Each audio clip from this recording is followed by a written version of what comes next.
নমস্কার, এই নিউজ ভারতে আপনাদের সকলকে স্বাগত। আমি সোমা রয়েছি আপনাদের সঙ্গে। ঋষরার প্রেম মন্দির আশ্রমে বাঙালির আত্মজাগরণ সভা অনুষ্ঠিত হল গত 15ই জুন সন্ধ্যায়। আলোচনার শিরোনাম সমকালীন নিরিখে বাঙালির আত্মজাগরণ এবং বাংলার পত্র পত্রিকার ভূমিকা।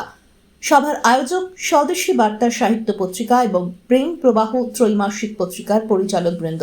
সাংস্কৃতিক সহযোগিতায় ছিল দেশের মাটি কল্যাণ মন্দির। এই আলোচনা চক্রে উপস্থিত ছিলেন ঋষরা প্রেম মন্দির আশ্রমের সম্পাদক শ্রীমৎ নির্গুণানন্দ ব্রহ্মচারী মহারাজ, মহানাম সম্প্রদায়ের সম্পাদক শ্রীমৎ বন্ধু গৌরব ব্রহ্মচারী মহারাজ, স্বদেশী বার্তার প্রকাশক কৃষ্ণেন্দু মুখার্জি, স্বদেশী বার্তার সম্পাদক সৈকত চ্যাটার্জি, প্রেম প্রবাহ পত্রিকার সম্পাদক ডক্টর শতরূপা চ্যাটার্জি, বিশিষ্ট সমাজসেবী ও অধ্যাপক ডক্টর কল্যাণ চক্রবর্তী, প্রাবন্ধিক ডক্টর রাকেশ দাস, প্রাবন্ধিক অরিত্র ঘোষ দস্তিদার, দেশের ডাক পত্রিকার কার্যনির্বাহী সম্পাদক সঞ্জয় পাল, স্বস্তিকা পত্রিকার কার্যনির্বাহী সদস্য অংশুমান গঙ্গোপাধ্যায়, সমাজসেবী ভরত কুণ্ডু এবং দেশের মাটি কল্যাণ মন্দিরের সদস্য মিলন খামারিয়া প্রমুখ ব্যক্তিরা। অনুষ্ঠানে শুরু হয় বৈদিক মন্ত্র পাঠের মাধ্যমে। ঈশোপনিষদ পাঠ করে শোনান আশ্রমিক সুপ্রতিম চক্রবর্তী। তারপর একে একে উপস্থিত অতিথিদের বরণ করে নেওয়া হয় তিলক, উত্তরীয় ও চারাগাছ দিয়ে। অয়ন নাগা নির্গুণানন্দজি মহারাজকে তার নিজের হাতে তৈরি রাধা কৃষ্ণের বাঁধানো ছবি তুলে দেন। স্বাগত ভাষণ দেন সৈকত চ্যাটার্জি। নির্গুণানন্দজি বলেন, রাজগুরুর ভূমিকায় মহারাজরা আজীবন ধরেই তাদের দায়িত্ব পালন করে আসছেন, কিন্তু বর্তমান কালের কিছু শাসক সাধু সন্ন্যাসীদের বিভিন্নভাবে আক্রমণ করছেন। এটা করে তারা ভারতীয় পরম্পরাকে অসম্মান করছেন, তা আমরা লক্ষ্য করছি।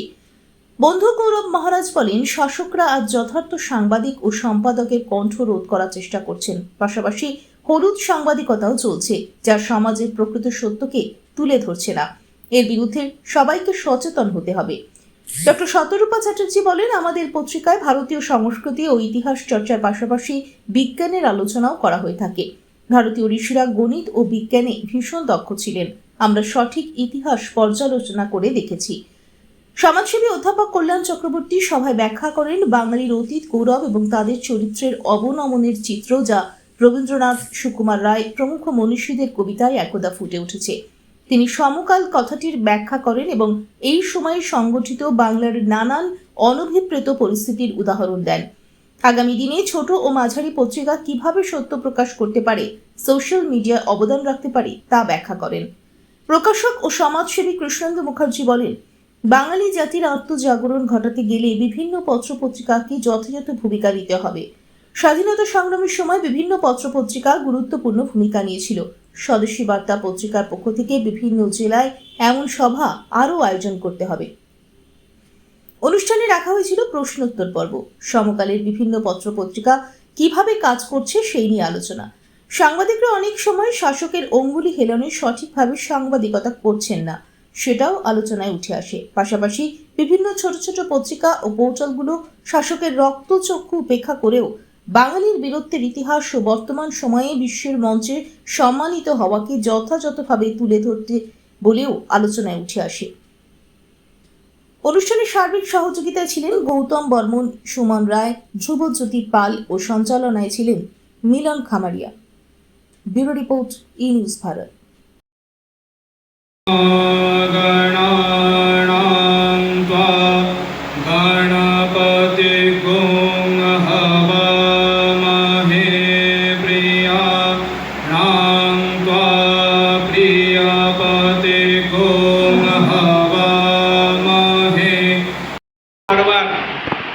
নিত্য নতুনভাবে আমাদের যে প্রচেষ্টা, তাই সমাজকে জাগরণ করতে গেলে আগে নিজেকে জাগতে হবে। যার জন্য উপনিষদ বলছেন, উত্তিষ্ঠত জাগ্রত প্রাপ্যবারা নিবোধত। সবসময় জেগে থাকতে হবে, শুয়ে পড়লে চলবে না। প্রত্যেকেই জানি সেই গাছ দিয়ে বরণ করে নেওয়া হচ্ছে। আপনারা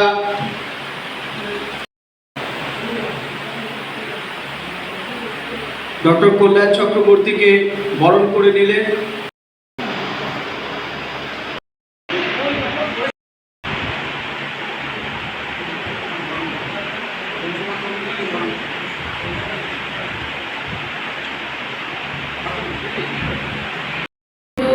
ব্যক্তিবর্গকে আমার অন্তরের শ্রদ্ধাঞ্জলি।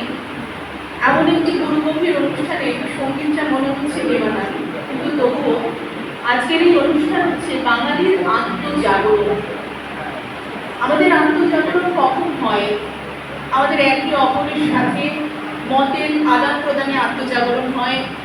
আমরা দেখেছিলাম যখন স্বদেশী আন্দোলন হয়েছিল তখন গানের মধ্যে দিয়ে আমাদের আত্মজাগরণ হয়েছিল। তো আজকের এই প্রেম মন্দির আশ্রম একটি পূর্ণ তীর্থ। এখানে এমন কোনো সঙ্গীত গাওয়া চলে না, প্রার্থনা সঙ্গীতের মতন যে সঙ্গীত আমার মনে হয় সেই সঙ্গীত ছাড়া অন্য কোনো সঙ্গীত এখানে চলে না। তো আমার সঙ্গে সঙ্গে যদি আপনারা সকলে একটু গলা মেলান, কারণ আমি একজন বাচিক শিল্পী, আমি শ্রদ্ধা উর্মিমালা বসুর ছাত্রী, কিন্তু আমাকে হঠাৎ করেই গাইতে বলা হলো। আমি চেষ্টা করছি এবং আপনারা আমার সাথে যদি একটু গলা মেলান তাহলে খুব ভালো লাগবে। আগুনের পরশ বলি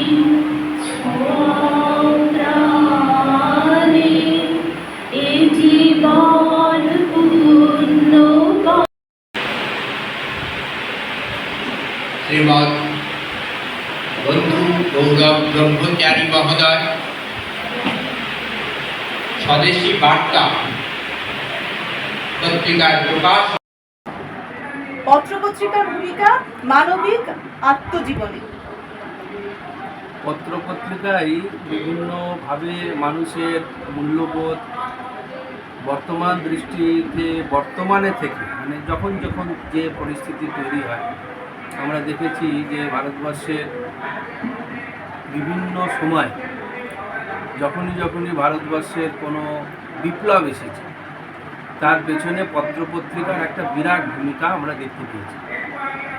ভারতবর্ষের যখন সেই মঙ্গল পাণ্ডের সময় থেকে শুরু করে, তারপরে স্বদেশী জাগরণ থেকে শুরু করে, একটা সময় তো প্রকাশ্যে পত্রপত্রিকা দেওয়া যেত না, ঘরে ঘরে লুকিয়ে লুকিয়ে পত্রপত্রিকা দিয়ে এই জাগরণের কাজ হয়েছে। যুগে যুগে এইভাবেই জাগরণের কাজেতে পত্রপত্রিকার একটা বিরাট ভূমিকা রয়েছে।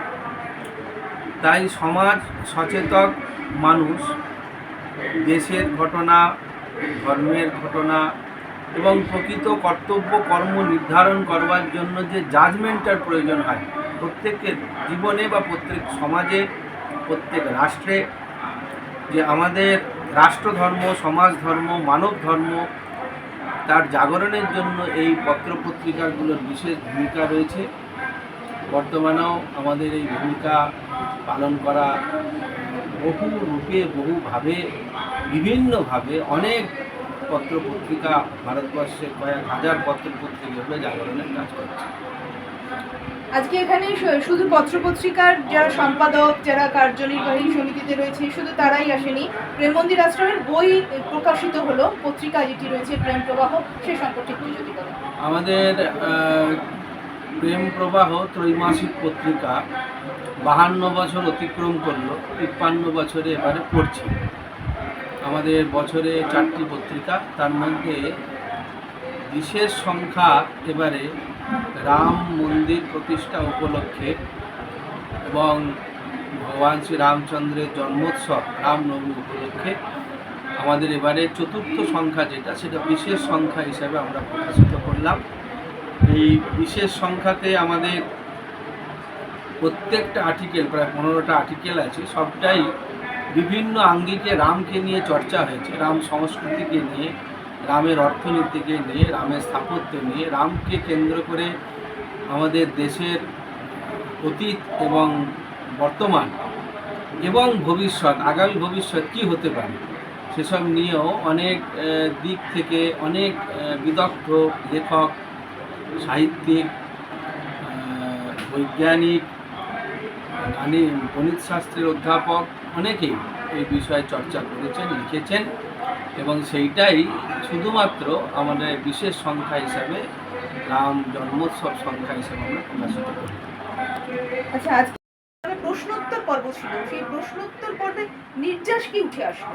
প্রশ্নোত্তর পর্বটার 2-3টে বিষয় আছে। একটা হচ্ছে যে পত্রপত্রিকার ভারতীয় সনাতন সংস্কৃতি, ভারতীয় সৃষ্টি, ভারতীয় সভ্যতা, এই যে আমাদের হাজার বছরের পরাধীনতাকে কেন্দ্র করে, পরাধীনতা পেরিয়ে আমরা যে আমাদের বর্তমান ভারতবর্ষ, ভারত ভূখণ্ড, এই ভারত ভূখণ্ডের মধ্যে যে আমাদের অতীতের যে সমস্ত সনাতন সংস্কৃতির ওপরে যে সমস্ত অত্যাচার হয়ে বর্তমান যে ভারতবর্ষের সংস্কৃতি রয়েছে, সেই সংস্কৃতির সঙ্গে আমাদের প্রাচীন ভিত্তিভূমি, যেটা আমাদের ভিত, সেই ভিতের সম্পর্কে কতটা আমরা আছি।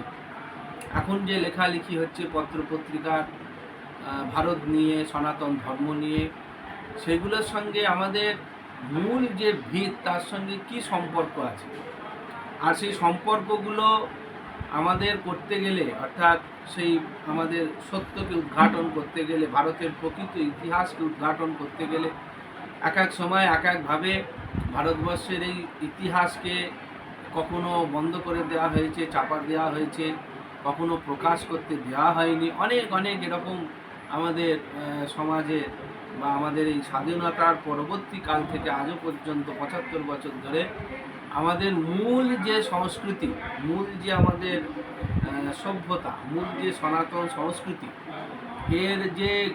এর জন্যে যে আমাদের একটা গর্ব করা উচিত। সত্যি কথা বলতে, যে আমরা সেই লোক যারা আমরা মানে যাকে আঙ্কর ভাট মন্দির, নালন্দা বিশ্ববিদ্যালয়, তক্ষশিলা, আমরাই সেই উত্তরাধিকার, সেই ভারত বংশের, যেখানে আমাদের রামেশ্বরমের মতন মন্দির হয়েছে, যেখানে আমাদের আর মাদুরাইয়ের মতন মন্দির হয়েছে, জগন্নাথের মতন মন্দির হয়েছে, স্থাপত্যকলা, আমাদের আর্যভট্টের মতন গণিত, চরক সুশ্রুতের মতন চিকিৎসা বিজ্ঞানের লোক, এরকমভাবে ভারতবর্ষে যে বিজ্ঞানে, প্রযুক্তিতে, গণিতে, সাহিত্যে, অর্থে, স্থাপত্যে সমৃদ্ধশালী যে আমার দেশ, যে দেশকে আজ থেকে 2000 বছর আগে এত ভারতবর্ষের অর্থ সম্পদে সমৃদ্ধ ছিল, ভারতবর্ষের বাণিজ্য এত সমৃদ্ধশালী ছিল, ভারতীয়ভাবে, অন্য কারো থিওরি নিয়ে নয়, ভারতীয়ভাবে, সেই জন্যে সেইগুলোকে আমাদের এই সত্যকে উদ্ঘাটন করতে হবে।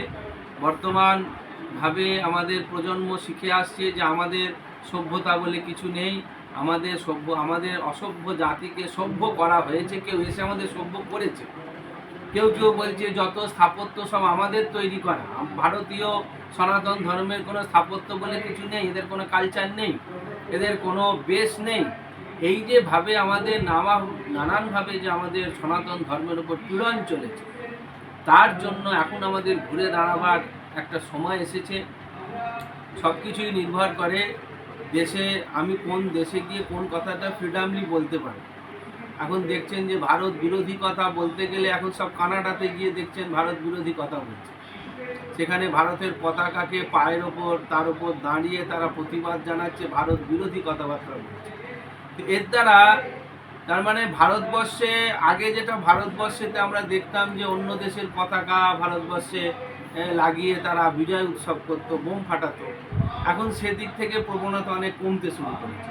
কারণ ভারতীয়দের ভেতরে সেই চেতনার জাগরণ ঘটছে যে আমরা ভারতীয়, আমাদের রক্তে ঋষিমুনির রক্ত আছে।